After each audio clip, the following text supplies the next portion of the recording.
When I was 19, I found myself in a situation where I had little choice but to hurt an older man whom I had previously greatly admired.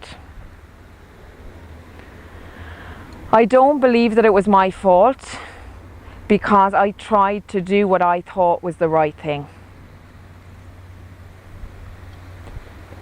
I was a young leader in a club for disadvantaged young people. The club was a mix of disadvantage and normal, and that mix was essential to its success and to how it worked. The young leaders were mostly girls, but their leadership role was not emphasised, as we were all part of the gang.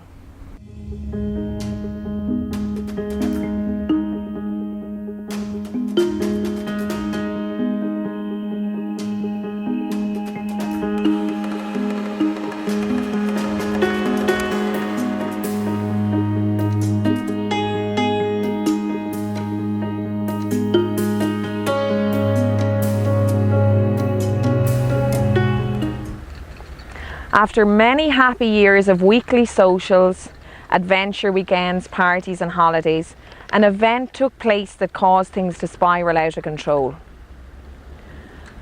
Two disadvantaged girls made allegations of inappropriate touching, just touching, but nonetheless criminal under the law if proven true.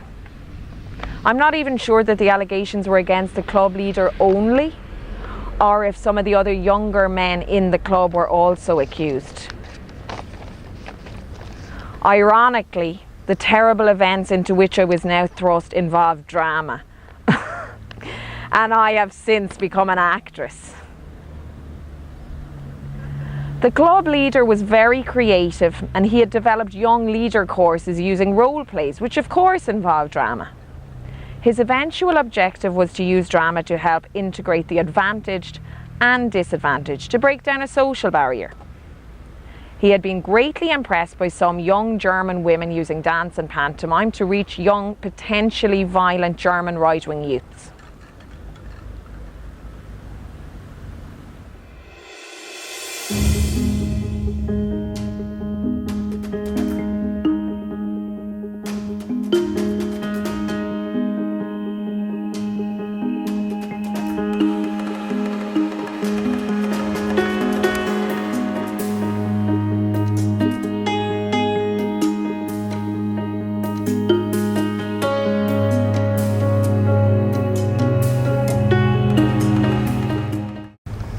That seems to have impressed you also.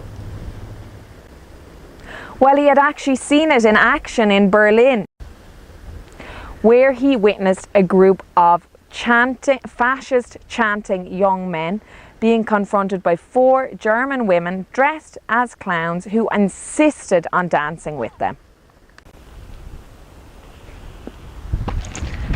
Can you imagine saying to jackbooted youths, "Come dance with us"? It's actually quite beautiful. He came home full of this idea and even managed to get European funding to develop a project along the same lines, where a group of young, advantaged people could, through role play, interact with and change the attitudes of their disadvantaged peers. The funding allowed a few of us to earn a weekly wage while at first year in university. What did you have to do? We had to act out and construct a training video to demonstrate how short dramatic role plays could help integration. and we had to produce a report for Brussels. Just before our report on the drama project was completed, the police came in and began to interview everyone past and present, and the club came to a sudden end. But how is any of this your fault? The club leader asked the 8 girls he most trusted to make statements in his support. I was one of the 8 he asked. And did you? 5 supported him. I and 2 others did not. Had he touched you? No, it's more complicated. There were 3 of us, Barbara, Gina and I. We were all 3 in the same university in first year at the time. I was troubled that some of the conversations between him and us in the role plays were inappropriate. None of the 5 who supported him believed them to be inappropriate, but Gina agreed with me. So I approached Barbara and confided in her, and she arranged for the 3 of us to meet a woman counsellor in the university. The counsellor was certain that we should express our fears to the police. And did you?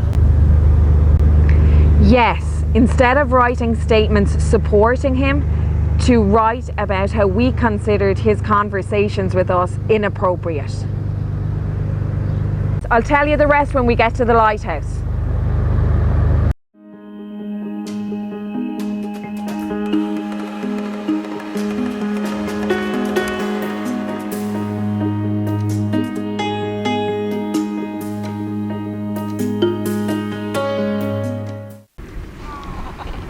There were 3 of you dissenting. Yes, that was one of the things which bothered me most. Barbara was not involved in the drama, and having nothing else bad to say about him in her submission, she wrote only that she was aware of the inappropriate experiences of Gina and me, and that she was concerned for us. But there seems to be something more troubling you here. There is. Barbara had no reason to turn against him, but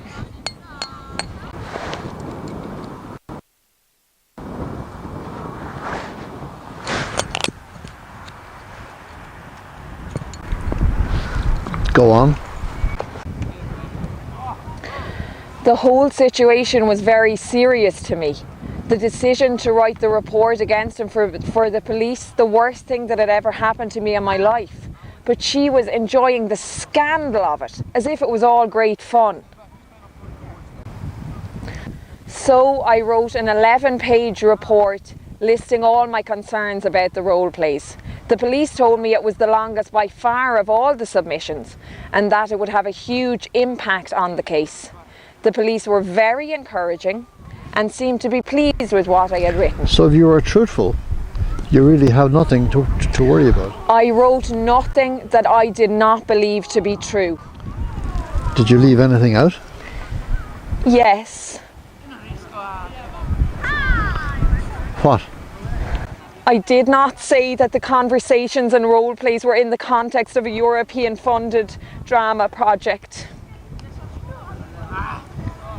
I still believe that the conversations were inappropriate. And? I did not say that we were being paid. And because we were now under orders not to have any contact with him, we could not complete the project. And I'm not sure if he was saddled with returning the money that we had been paid. How did it end? The 5 who supported him were believed and the case was dropped. But the club was destroyed. He and his wife retired to the country and were not heard from again for about 20 years. What has changed to bring all this to the surface again? A few years ago his wife died and he became active again, not in the same area, but in other issues. He has been talking publicly about false allegations and receiving a lot of publicity. Ironically, I became the actress, but now he, as an old man, is getting a lot more attention than I am. I see. And you are frightened. Yes, I am. because without his wife and as an old man, he has nothing to lose. I'm afraid he's going to name me. I have my life to live, and he could ruin me. Yes, he could ruin me.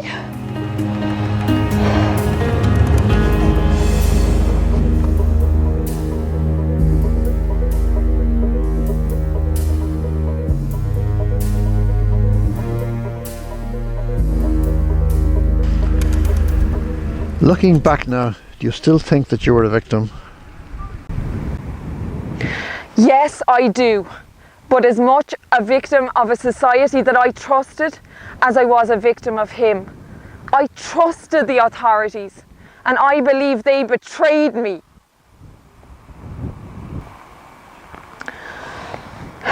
I was very young back then, but I can probably now say that I was not as big a victim back then as I believed I was at the time.